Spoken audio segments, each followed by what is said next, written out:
Well, hello to my Sunday school friends. I hope that you are doing well.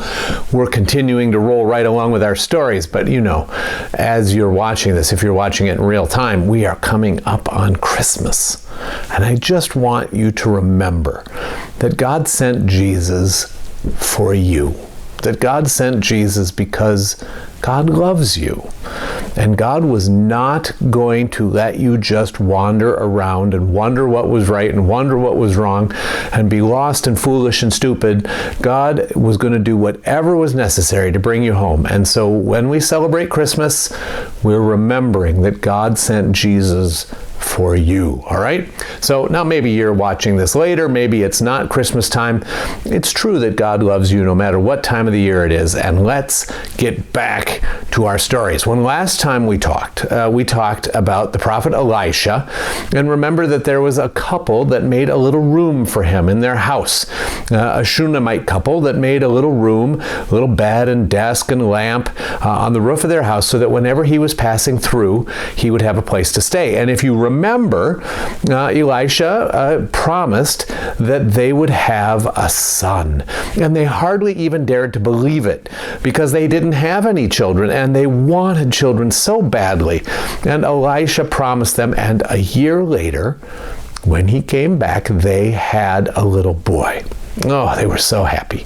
They loved that little guy. He grew, he was beautiful, he was strong, and he was just the center of their lives. So when he was a little bit older enough to be away from his mom for a while, he went with his dad out to the fields to watch the servants cutting grain. And he ran around and he was happy and it was a wonderful day. It was beautiful. And suddenly this little boy grabbed his head and he yelled in pain. He said, "My head, my head." And the dad had a servant carry him home to his mama, and he sat in his mom's lap and he was very quiet. It was very still. And about noon, he stopped breathing. Oh, it was the worst thing.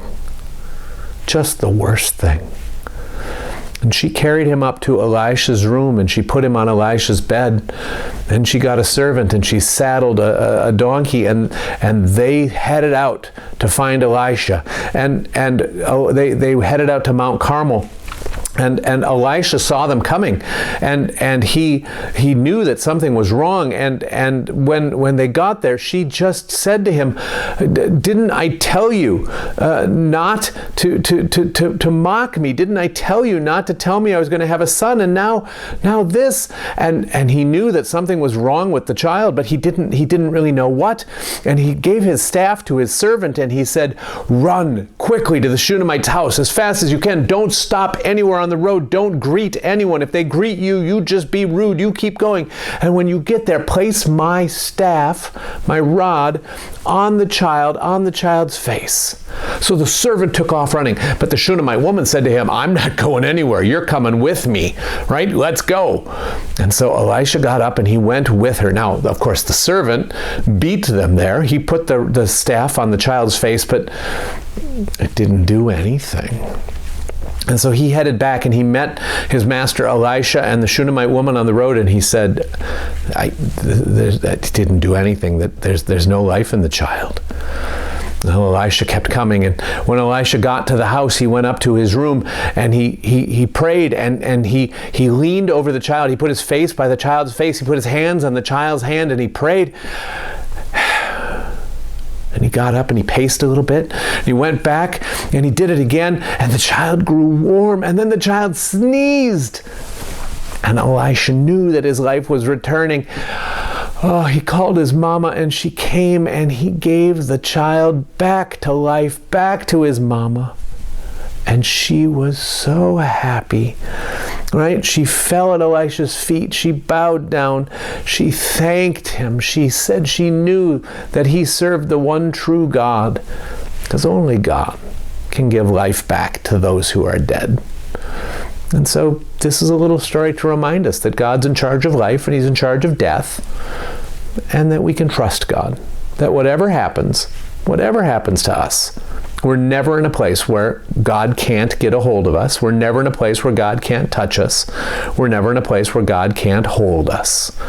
You remember this story about Elisha and the Shunammite son, and remember that even though people die, they're still in God's hands, and God still has power over them, right?